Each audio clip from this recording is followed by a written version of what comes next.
భారతదేశంలో అత్యధిక అక్షరాస్యత కలిగిన రాష్ట్రంగా పేరుగాంచిన కేరళ విద్య రంగంలో మరో విప్లవాత్మక అడుగు వేసింది.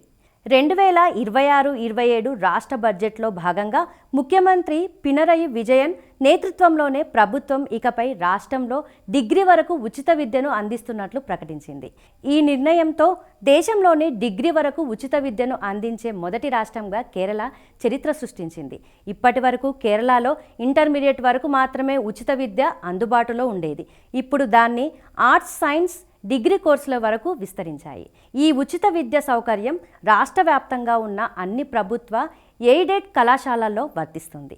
కేరళ ప్రభుత్వం తీసుకున్న ఈ నిర్ణయంతో సుమారు 3.5 లక్షల మంది విద్యార్థులకు లబ్ధి చేకూరుతుంది. కేవలం ఉచిత విద్య మాత్రమే కాకుండా విద్యార్థుల సంక్షేమం కోసం బడ్జెట్లో మరికొన్ని కీలక ప్రకటనలు చేశాయి. ఇతర ఫెలోషిప్లు లేని పూర్తికాల పీహెచ్డీలు పరిశోధకులకు నెలకు 15,000 చొప్పున ఆర్థిక సాయం అందించనున్నారు. 1వ తరగతి నుంచి 12వ తరగతి వరకు చదివే విద్యార్థులందరికీ యాక్సిడెంటల్ ఇన్సూరెన్స్ సౌకర్యం కల్పించారు.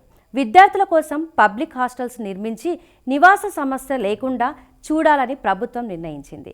విద్యారంగంలో కేరళ అనుసరిస్తున్న ఈ వెల్ఫేర్ మోడల్ ఇప్పుడు దేశవ్యాప్తంగా చర్చనీయాంశమైంది.